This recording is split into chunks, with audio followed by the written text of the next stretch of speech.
Jake Carter sat alone in his small space station, floating above the quiet side of Mars. It had been 6 months since he last spoke to another human. He was a technician, fixing satellites and watching space signals. Boring work, but he liked the silence. Then, one night, everything changed.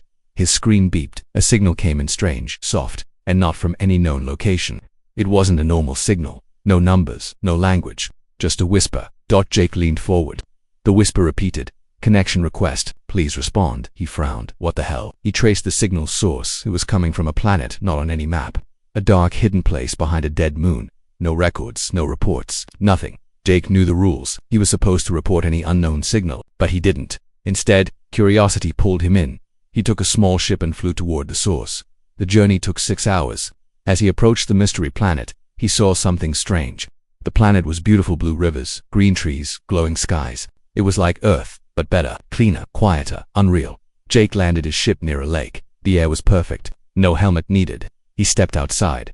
That's when he saw them. 3 women stood near the trees, watching him. Tall, glowing-skinned eyes like stars. Not human, but close. Beautiful in a strange, perfect way. Jake froze. "Who are you?" One stepped forward. She had silver hair and soft eyes. "My name is Serena," she said. "We are friends. You are the first human to come here." Jake blinked. "How do you speak English?" "We learn, we listen, we wait." "For what?" "Serena looked sad for you." The women led him to a crystal-like building. It floated slightly above the ground. Inside it was warm and bright. Soft lights moved along the walls like living paint. Serena explained their story. Her people were called the Ailerons once. They lived across many stars, but a war had destroyed their race. Now only females remained. The males were gone, lost forever. Without them, the Ailerons could not continue. "We searched the galaxy," she said. "Many species, many tries, but only one is compatible." Human. Jake tried to stand, unsure. "You mean, you want me to?" Serena nodded slowly. "Yes, we need your help to survive. Without you, we die." Jake stepped back. "Wait, why me? Why not someone else?" She looked at him with soft eyes. "Because you are a perfect match. Your DNA, it is the key." Jake's head spun. This was insane. He was just a technician, not some hero. He didn't even have a girlfriend back on Earth. And now, these beautiful aliens wanted him to save their species. It felt like a dream. Or a trap. That night, they gave him a room, food, a soft bed. He sat near the window, looking at the stars. Part of him felt special, wanted important, but something felt off. Too perfect, too calm. He remembered the signal it had felt. Strange, like someone was crying behind a smile. At midnight, Jake quietly left his room. He walked through the glowing halls. No guards, no cameras. It was like they trusted him fully. He found a hallway going underground. The lights flickered there. Cold air moved past him. He followed the whole dot at the end. There was a large metal door, locked silent, but from inside, he heard something. A whisper, a cry, then a scream. Not alien. Human. Jake stepped back, heart racing. He turned and ran back in his room. Serena was waiting. "You left your bed," she said softly. "I heard something," Jake said. "What's behind that door?" Serena didn't answer. She looked at him for a long time. Then she stepped closer and whispered, "You are the one. You can save us. But not everyone who came before you was the right match." Jake stared at her, stunned. Double quotes. "Wait, what do you mean?" "Others came before me." She nodded slowly. Her eyes were full of sadness. "They tried, they failed. But you are different." Jake didn't know what to believe.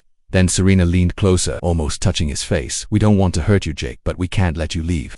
Jake's heart stopped. Outside, the stars were bright. The planet looked peaceful, but something dark was hiding beneath its beauty. Something he didn't understand yet, but he would soon. Jake woke up with a strange feeling in his chest. It was hard to breathe, but not. From the air it was something else, a pressure deep inside his mind, as if the planet itself was watching him. He looked around the room and found everything untouched. The bed was still warm and the food tray still full. Serena was gone. There was no sound, just a strange humming that came from the walls like a heartbeat. He stepped outside the room into the glowing halls again. The crystal-like walls shifted colors with every step, soft blues and gentle greens, like the planet was alive. Jake walked slowly, unsure if he was truly free or silently trapped. The hall opened into a large chamber filled with light. Other women were there, all of them beautiful and glowing like Serena. They smiled at Jake, but none of them spoke. He felt like a guest and a prisoner at the same time. Then Serena appeared from behind a tall arch. Her eyes held something between sadness and duty.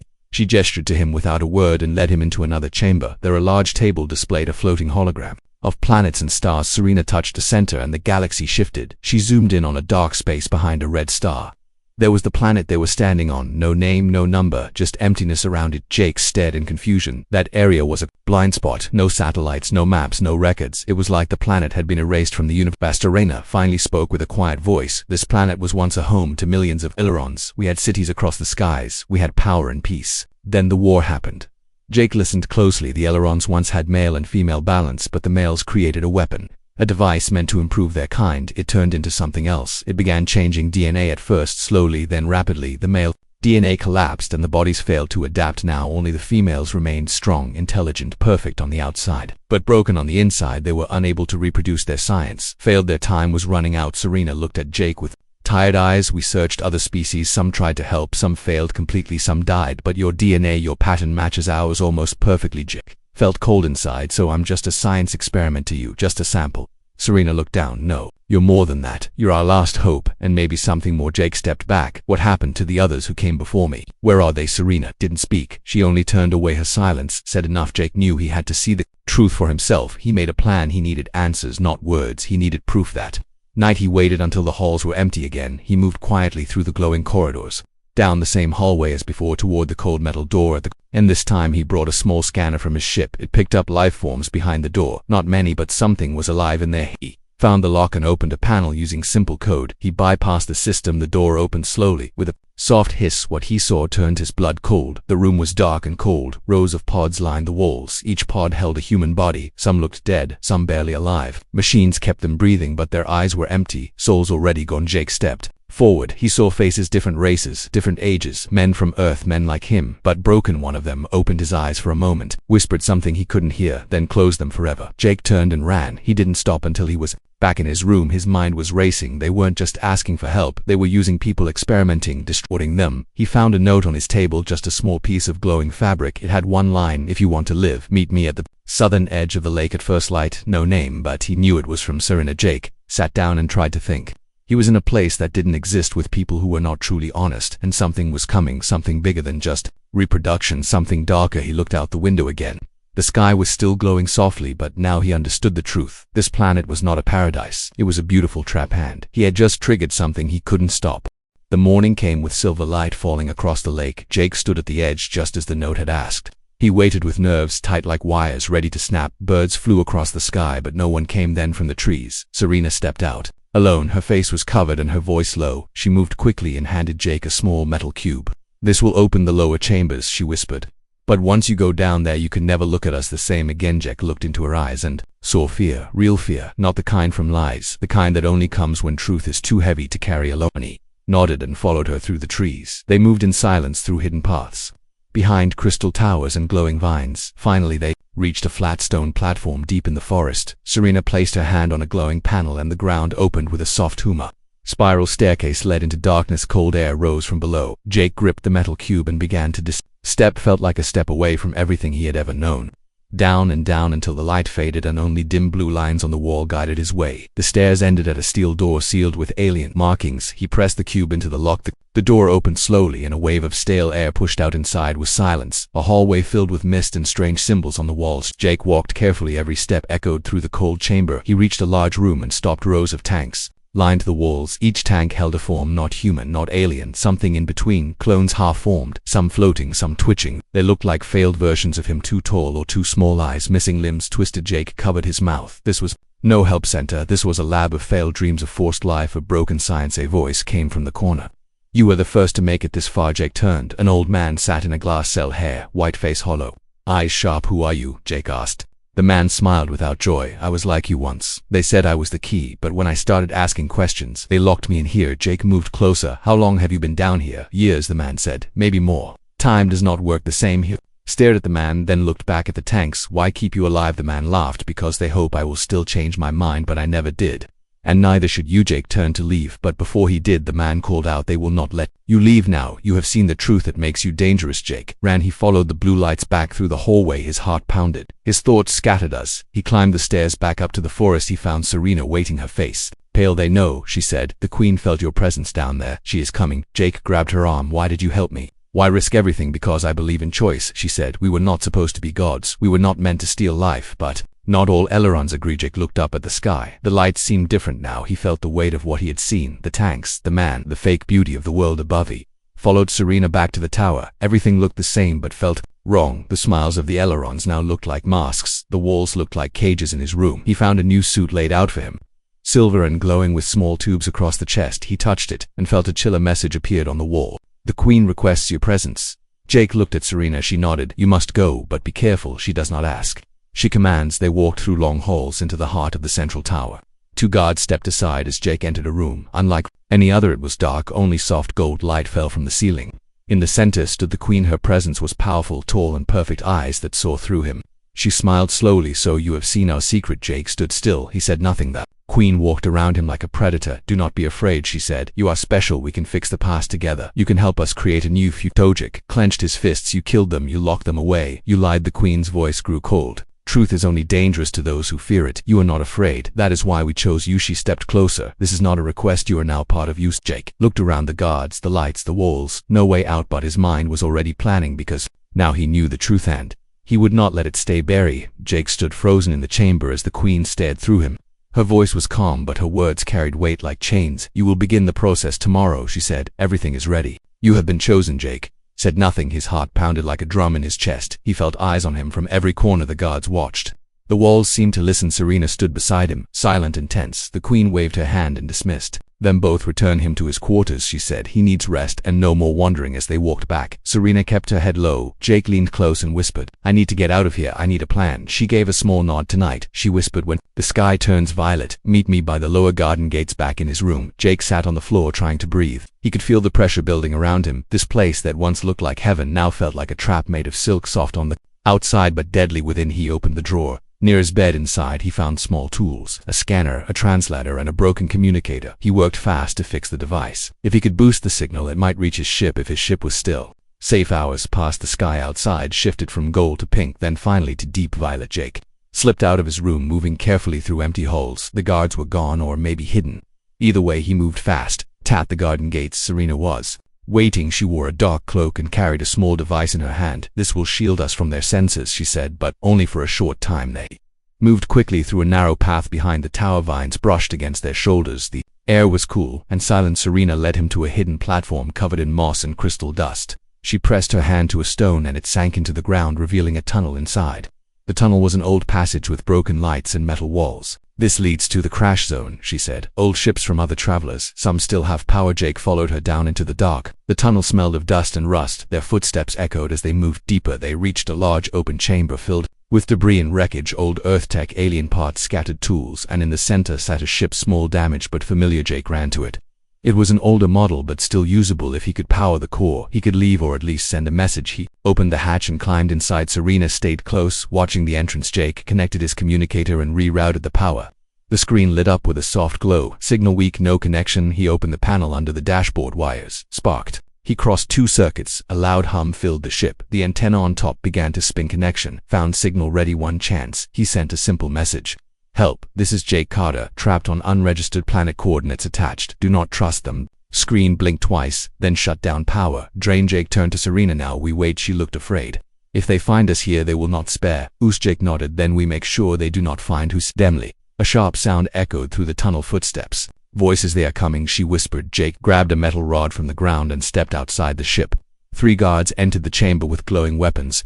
Jake threw the rod at the light panel above them. The lights exploded, showering sparks. The guard stumbled. Serena activated a pulse from her device. A wave of light swept through the room. The guards froze for a moment. Just enough time. Jake grabbed her hand. Run. They darted through another tunnel exit. This one led upward, toward the outer rim of the forest. Behind them, alarms began to ring. As they reached the top, Jake could see the lake in the distance. His ship was still there, hidden behind vines and trees, untouched, but the sky above was no longer calm. A dark storm gathered, not from nature but from Interstellar and drones, hundreds of them circling like birds of prey. Jake knew they could not fly yet, but the ship held tools and maybe weapons. They reached the ship. Jake opened the hatch and jumped inside. Serena followed and sealed the door. He powered the ship with what little energy remained. Systems online, weapons offline, shield unstable. Jake looked at Serena.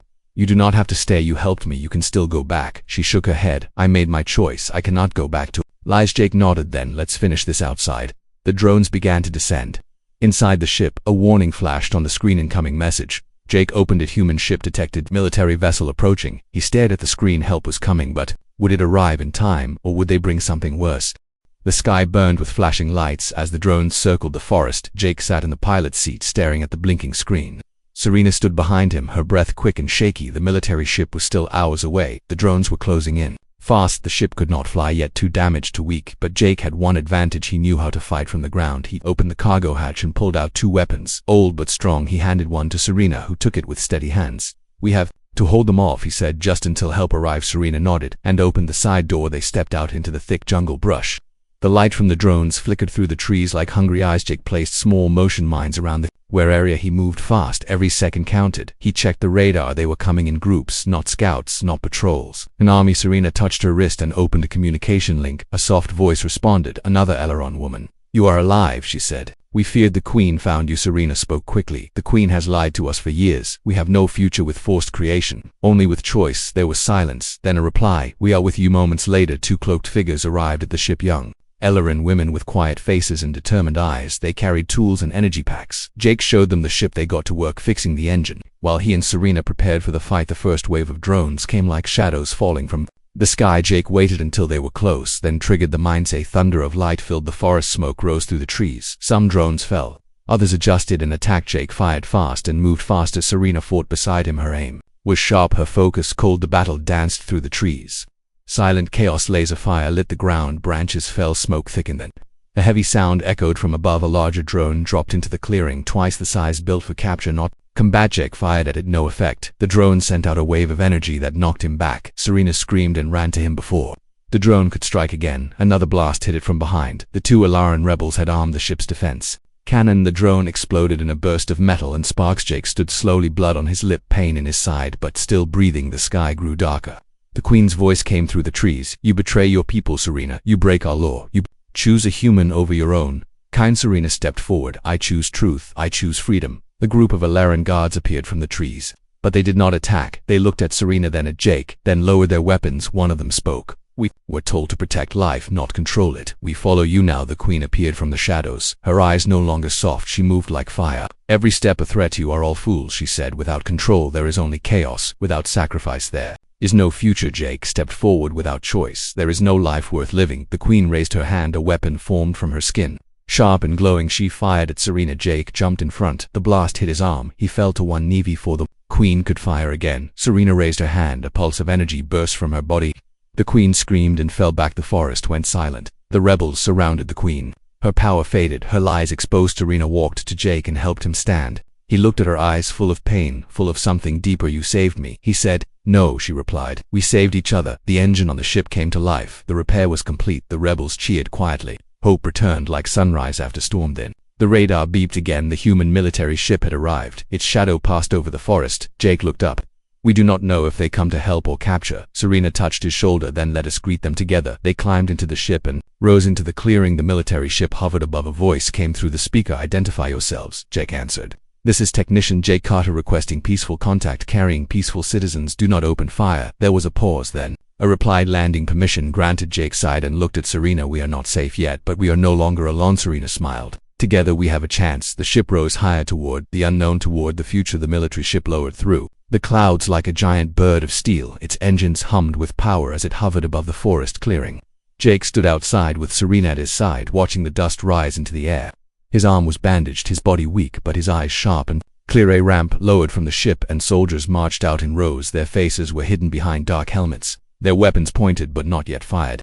One stepped forward, taller than the rest, and removed his helmet. He was a commander, gray eyes, strong jaw, no emotion. "State your name and mission," he said. Jake stepped forward. "Jake Carter, technician assigned to Mars Relay Station. Mission became survival after first contact with unknown species. Request peaceful communication." The commander looked at Serena, then at the others beside her. "You brought aliens into human space," he said. "You interfered with protocol. You are under review." Jake shook his head. "They are not threats. They are survivors. They needed help." The commander looked at Serena. "What is your role here?" Serena lifted her head. "I am a guardian of what is left of the Aileron race. We did not ask for war, only a chance to live." The commander turned back to Jake. "You were exposed to genetic systems not approved by Earth Council. That makes you a danger. We cannot allow you to return home."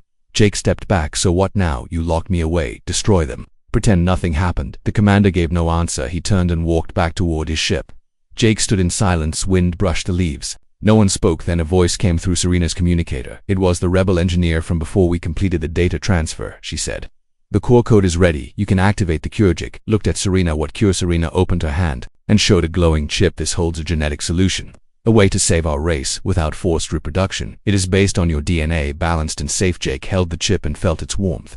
What happens if we use it? Serena answered. The ailerons can live, grow, change without cloning or stealing life, but it must be uploaded from the central core, the one inside the Queen's Tower. Jake thought about the chamber, the tanks, the pain, the lies he knew. Going back there meant danger. The Queen's loyal systems might still be active, but this was a chance to end it all, to fix what had been broken. I will go, he said. Serena touched his arm. You do not have to do this alone. Jake looked into her eyes. I do not want you to risk more. You have given enough. He turned and walked to the ship. One of the rebels handed him a scanner and a small energy shield. Jake nodded and launched the craft toward the tower. The sky darkened as he approached. Smoke still rose from parts of the forest. The tower stood tall and silent like a ghost from the past. Jake landed on the upper platform, entered through the broken wall. The halls were cold, empty. The glow had faded. He moved fast through the memory of war, down the stairs, past the room where he had first seen the truth. Finally, he reached the core chamber. The walls were filled with pulsing veins of light. At the center, a console still active, waiting. Jake placed the chip into the slot. The system came alive. Lights danced. Data flowed. Day voice filled the chamber. Genetic correction protocol engaged. Warning, irreversible processed. Jake closed his eyes. Doeth. The lights turned bright. The walls shook. Outside the tower, a beam of light shot into the sky across the planet. Aileron systems began to shift. Clones in tanks stopped moving. The labs shut down. The Queen's AI voice faded into silence. Back in the forest, Serena felt the wave pass through her. She fell to her knees, but it did not hurt. It felt like wind, like water, like freedom. The soldiers watched in silence as the tower glowed, then dimmed. Jake returned an hour later, covered in ash, eyes tired but alive. He walked to Serena and placed the empty chip in her hand. It is done, he said. The commander stepped forward. Earth Council will still need answers, but today we will not interfere. Jake looked around the forest, felt new. The sky open. What now? He asked. Serena stood tall. Now we begin again. The commander offered Jake a choice: return to Earth for questioning or stay behind as ambassador and guardian. Jake looked at the ship, then at Serena, then at the stars. I will stay, he said. This is where I am needed. Serena smiled, and for the first time in her life it was real. The forest breathed again, with light and wind moving through the trees like whispers of peace. The Aileron towers, once glowing with control, now stood quiet and soft. No more cloning labs, no more forced experiments. Only healing. Jake walked through the village that had formed near the lake. Wood and crystal homes, built by hand. Laughter in the air, the sounds of children. Real children, no machines, no tubes. He passed errand workers rebuilding the gardens with their bare hands. No longer watchers of fate, now creators of their own world. He saw faces not full of fear but full of life. Serena stood near the water, teaching young ones how to speak both Illyrian and English. She wore no crown, no symbol of command, only a necklace Jake had given her, made from earth stones and moon thread. It meant unity, it meant trust. Months had passed since the core was changed. The military ship had returned to orbit, watching but not interfering. Earth Council had questions but no orders. They called Jake the silent bridge, a human who crossed to the other side and never looked back. He did not miss Earth. He missed people, but not the weight, not the noise. Here he found something he had not known he wanted. A purpose without orders, a home without walls. Joined him by the edge of the village as the twin suns began to set. The sky turned violet and silver. The stars slowly appeared like candles waking in the dark. She looked at him with quiet joy. They are learning fast, she said. They ask questions I cannot answer, but I like that. Jake smiled and sat beside her. That means they are alive, not programmed, not controlled. She nodded. Some nights I still hear the old voice. The Queen's rules, the silence we were forced to call peace. Jake looked at her hands. They had scars now, from work, from struggle, signs of choice. You broke that silence, he said. You gave them a new way. We gave them, she said softly. A group of children ran past, chasing a ball made of woven roots and crystal threads. One of them stopped and looked at Jake, a boy, eyes wide and curious, hair like earth, skin like starlight. He ran to Jake and hugged his leg without fear. Serena smiled. That one is different. Half of you, half of me, all his own. Jake lifted the boy and looked into his eyes. Do you have a name yet? The boy touched Jake's chest. He is called Rail, said Serena. It means light from dark. Jake set the boy down and watched him run back to the others. His heart felt something deep, something warm. He did not say it, but Serena knew. That night the village held a celebration, not for war, not for birth, but for beginning. Fires were lit in circles, food shared under stars. Music made from wind shells and stone drums filled the air. Jake sat with elders and young ones alike. He listened to stories he could not fully understand but felt in his bones. Serena spoke to the people standing before the central flame. She told them of the old days, the pain, the silence, and the courage to break it. She told them of Jake, the stranger, who came not to conquer but to care, not to lead but to listen. They cheered for him not because he was a hero, but because he stayed when the fire burned low. Serena found Jake alone near the lake again. He looked at the reflection of the moons on the water, two circles touching but not merging side by side. She sat beside him and held his hand. "Do you miss your stars?" she asked. "Sometimes," he said, "but not like I thought I would." "What do you feel now?" "Like I found something better, something worth staying for." She rested her head on his shoulder. They watched the water ripple gently. No alarms, no orders. Just wind and memory. Far in the distance, a new tower was rising, built with both earth metal and Ileron light. It would serve as a place of learning, a bridge not just between worlds but between past and future. Jake stood and pulled Serena up with him. Together they walked back toward the firelight, back toward the people, toward Rail, toward everything still waiting to be written. The stars above blinked in silent approval. The forest sighed, the wind sang, and somewhere deep inside the world, a new heartbeat began, not from machines, not from fear, but from love, from choice, from the courage to start again.